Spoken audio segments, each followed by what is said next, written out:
այլընտրանք ունենալով ուղղակի հանգիստ կյանք ապրելու Սամվել Կարապետյանը որոշել է չանի հանգիստ կյանք չապրի, մտնի սրատակ ու փորձի փոխել ու փոխելու է, որովհետև այլ ուրիշ ուժ, եթե դուք տեսնում եք Ժորժ ջան, ասեք, ով կարար Հայաստանը հաներ աղքատությունից, ով այդ փորձը ունի, որ Հայաստանը կհանի աղքատությունից, բոլորին էլ լավ են, վատ են, ընդունում ենք, հարգում ենք, բայց որևէ մեկը չկա, որ տնտեսական անցյալ ունենա, այնպես որ տասնյակ հազարավոր մարդկանց հետ աշխատած լինի, իմանա ոնց է այդ աղքատությունը վերջը հաղթարվում։ Կարապետյանը աշխարհի տարբեր երկրներում նույն ճամփեն անցել է։ Նենց չի մի երկրում հաջողության հասել։ 3-4 երկրում ինքը ունի իր տնտեսական միավորները։ Հայազգը ընդհանրապես աշխարհի յուրաքանչյուր երկրում ամենալավ ուղղությունները, բոլոր ուղղությունները մի հատ հայ ազգանուն կա։ Ու մեր խոսքում մի անգամ ենք նշել ենք, վատ ապրում են հայերը մենակ Հայաստանում։ Դա նրանից է, որ համակարգը չենք կարողացել սարքենք։ Կարապետյանը իր կյանքը ներդրում է Հայաստանի զարգացման համար։ Չկա ուրիշ մոտիվացիա, ուրիշ օգուտ, քան Հայաստանի զարգացումը ինքը չի կարող ունենա։ Քանի որ ֆինանսապես էլ ապահովված է, միակ մարդն է, որ Հայաստանի առաջնորդն է լինելու, որ ինքը որևէ բանի կարիք չի ունենալու գալուց։ Գիտեմ, ամեն ինչ փորձել ենք, տարբեր առաջնորդներ ա եղել Հայաստանում, ամեն ինչ փորձել ենք, բայց երբեք չենք փորձել մարդ, ով կարիք չունի փողի, չենք փորձել մարդ, ով իր ամբողջ կյանքը ուղղակի տնտեսությունն է եղել, մարդկանց կյանքը, ինչա տնտեսությունը, մարդկանց գրպանի գումարը, գումարի հետ աշխատանքն է, որ մարդը ունենա աշխատանք, աշխատատեղ, կարողանա ծախս անի, իր գործը դա եղել, երկրորդը իր կապերն են, ինչ կարա, ինչա պետք այսօր Հայաստանին, մեր հարևան երկրի առաջնորդը, Ադրբեջանի առաջնորդը,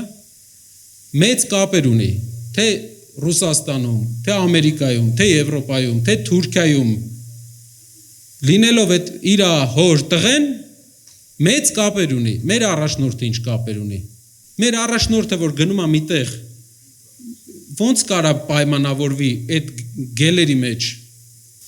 պետք է մարդը անցած ճանապարհ ու կապեր ունենա, ճանաչի աշխարհի ամեն երկրում ոնց է դրվածքը, առաջնորդելուց երկու խնդիր կա, նախ ինքը ուզենալու է կյանքը բարելավի, ուզենալու է, երկրորդ ինքը դրսում այդ շրջապատը չի ունենալու, պետք է առաջնորդ, որ ունենա այդ շրջապատը, որ աղքատությունից հանողը լինի, յուրաքանչյուր հարց, գիտեմ քաղաքացիական պայմանագիր կուսակցությունը որևէ թեմա չգտնելով Կարապետյանի հետ կապված, ամբողջ օրը քարոզում է իր հետ կապված անձնական, որևէ բան չեն կարա իրանք ասեն, 60 տարեկան է, չեն կարա իր անցած ճանապարհից մի բան ասեն, որ մի բան լավ չի արել, եթե ասում են, ինչ է արել Ղարաբաղյան պատերազմի ժամանակ 44 օրյա, ՔՊ-ից կա մարդ, ում Ադրբեջանը Ղարաբաղյան պատերազմից հետո ռոզիսկ կա տվել, իսկ ինչից է, որ մեզ են ռոզիսկ տալիս,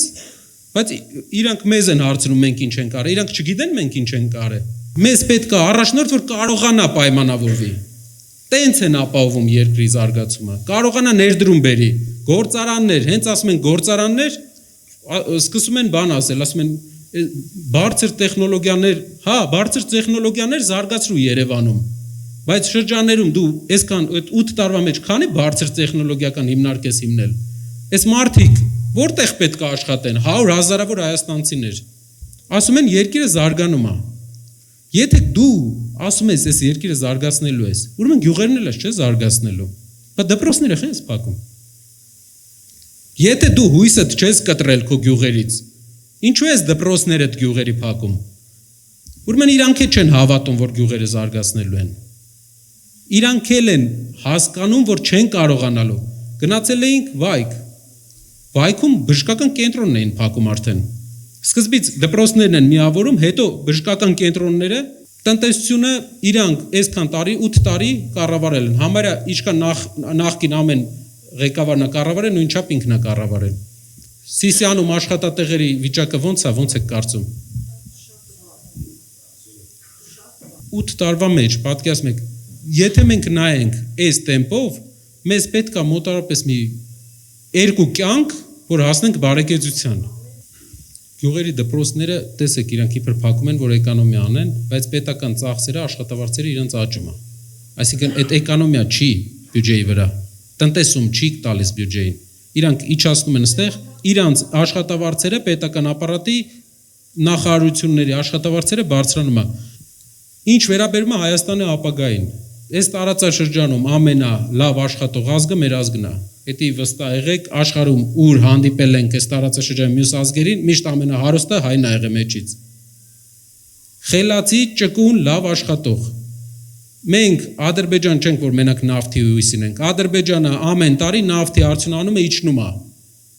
Ծնելիությունը իջնում է։ Չի կարելի Սփյուռքին sense հերվասնել չի կարելի, մեր ռեսուրսն է, մեր ներդրումային պոտենցիալն է, միջազգային ներդրողներին։ Հայաստանը հարուստ է լինելու, տարածաշրջանի ամենահարուստ երկրներից է լինելու։ Ես վստահ եմ, մենք վստահ ենք։ Այս ազգը իր սփյուռքով, իր աշխատասիրությամբ ու լավ կառավարումով ամենահարուստն է լինելու։